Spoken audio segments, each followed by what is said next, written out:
If you are a business owner and entrepreneur, have you ever stopped to ask yourself, what is your biggest asset? Have you ever considered it to be your ability to earn an income? What if some injury or disease affected you in a way where you couldn't manage your business for some period of time? This could lead to some major uncomfortable financial challenges.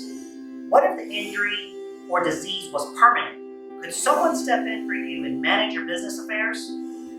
Could a disability change your lifestyle in a way that you could potentially lose everything that you have built, your business and your personal major assets? Make no mistake about it, as an entrepreneur, your greatest asset is you and your ability to produce and earn an income. How important is it for you to be prepared if something completely out of your control disables you, which takes you off course and you couldn't operate your business? Hopefully, winging it isn't inside your wheelhouse. Hi, my name is Cesar De La Cerda, the founder of Envision Best, and this topic is entrepreneurship. What is your greatest asset and how to protect it? My goal today is to equip you with an understanding of your greatest asset and how to protect it. I believe the best way to go about understanding your greatest asset and how to protect it is through the following format: who, what, how, and when. Also, in the description section below, you can find a tool to help you calculate your total income need. If you need advisory support, we can also be available to help as well. I want to also clarify that being disabled doesn't prevent anyone from earning an income or even being an entrepreneur. However, if you become disabled while in your career, you might not be able to perform the same functions. For example, if you're a surgeon and lose your eyesight or mobility of your hands, you might not be able to perform an operation the same or with the same level of confidence, right? If you're a brilliant litigation attorney and a disability impairs your cognitive abilities, you might not be able to represent your clients with the same fortitude. So let's jump right into the first area of who. Are you a solo entrepreneur or part of a partnership? If you're a solo entrepreneur, it isn't too complicated to establish your gross revenues and your net income. Are you an established entrepreneur and business owner where you have employees? Then things get a little bit more complicated in a situation like this. If you're in a partnership and have employees, the complexity level is increased even more. The who is about you, but also your business, relationships, and your personal life. Why? If you become disabled as an entrepreneur, the disruption just doesn't impact your personal life. It could complicate your business relationships. How? Depending on the type of business you operate, there could be a loss of revenue that directly affects the ability for you to meet your financial obligations as a business owner, such as labor costs and other operating expenses. What if your business has multiple partners? How would your partners step in and carry the weight? One last note on the business side. What if you have a key person that is a significant source of revenue? They could no longer produce or be effective to do their work due to a disability. Would it be important to protect a key person and the vitality of your business? Let's explore the what is at stake if a disability occurs. Understanding your work in terms of the value that your abilities to generate your income can be a moving target. This can be different depending upon the type of entrepreneur that you are. Are you a consultant, a licensed professional, a member or shareholder of a business, a restaurateur? In terms of your business income abilities, are you just starting out in the middle of your business career or figuring out your business exit strategy? Each stage is entirely different and knowing where you are is important. Also, what is the value of your business? As an entrepreneur, your greatest assets affects two ecosystems. As I mentioned previously, your business environment and your personal life are equally important. Your idea to run a business creates job opportunities, establishes relationships with clients and vendors that support you. If you're incapable of operating your business due to a disability, would you want your business to continue to operate seamlessly?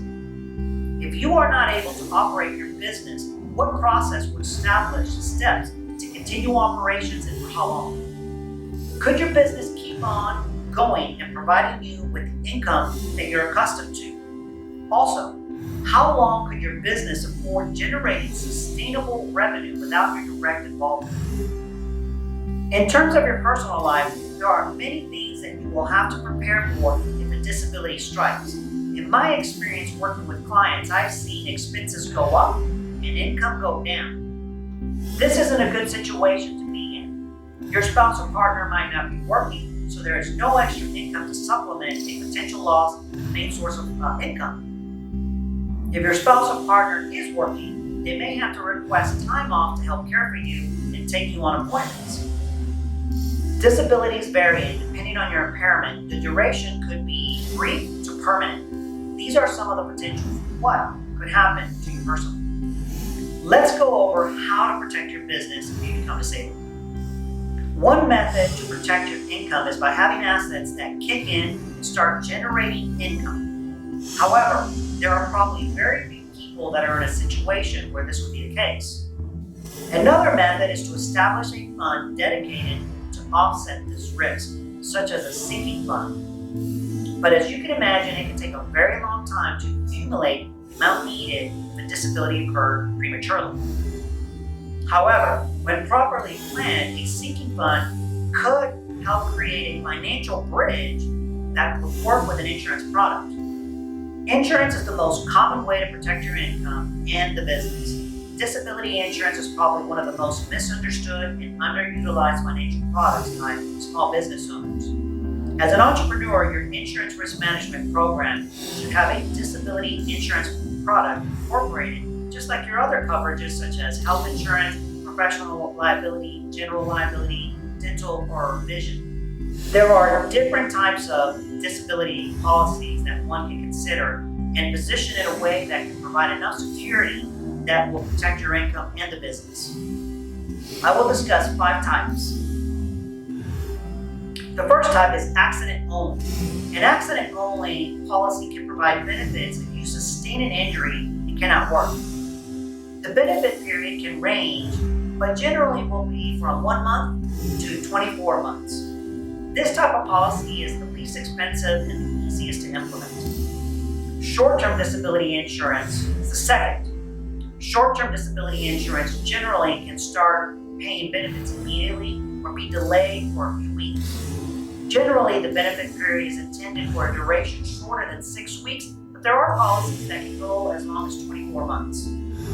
This type of policy can provide coverage for either an accident or an illness. This type of policy can also be tailored in terms of pricing based on benefit waiting period, the benefit period, and the benefit level. The sooner and the higher the benefit level, the more premium that will be associated with what it costs you. If you delay the benefit period and the amount it pays, the benefit or the premium will be less. The third is long-term disability. Long-term disability insurance can be structured to have a waiting period of 6 weeks to as long as 2 years. Similar to short-term disability, pricing is more expensive when benefits start sooner and become less expensive as the benefit period starts later. The key benefit for long-term disability is that it can provide coverage to retirement age. The fourth type is business overhead expense. Business overhead expense insurance is a unique type of business insurance that would kick in to help fund business operations in case a business owner becomes disabled. This type of insurance policy would pay the benefits to the business to meet its operating expenses, such as rents and labor. The benefit generally is for 12 months to 18 months, with an elimination period that can be anywhere from 30 days to 1 year. The fifth type is a captive insurance program. A captive insurance program is a method to create your own insurance program. There are many applications to insure through captive insurance program, with disability insurance being one that can work. This is an advanced method and would work best in a case where there's many high-income earners or partners. A good example are a large law firm or a medical practice. So the when part of this section pertains to 2 areas. The first is to plan before it happens, and the other is if it happens, hopefully it doesn't. Hopefully you will never be in a situation where you are faced with a disability that impairs you. The statistics say that 1 in one in four will face a disability in their working years. Depending on the research, medical tops in at 20%, and injury or illness to self or family members around 16% those that file bankruptcy. This isn't a situation that anyone wants to be in, but it happens. Planning should start now if you haven't already. Now many financial professionals are well versed in this area, so working with a financial advisor that specializes in business valuation and disability for entrepreneurs is helpful so that you don't waste a bunch of time. The market for disability insurance isn't as broad as other insurance products due to the complexity to underwrite. Working with an insurance agent that specializes or that has access to specialized carriers could also be beneficial in terms of risks such as pre-existing conditions or professional risks that could raise premiums or exclude professions or risks for pre-existing conditions. Lastly, the steps that you take are yours alone. Should an unexpected injury or illness occur, being prepared is better than not. As an entrepreneur, having to resort to filing Social Security disability income might be the last resort that you would want to do.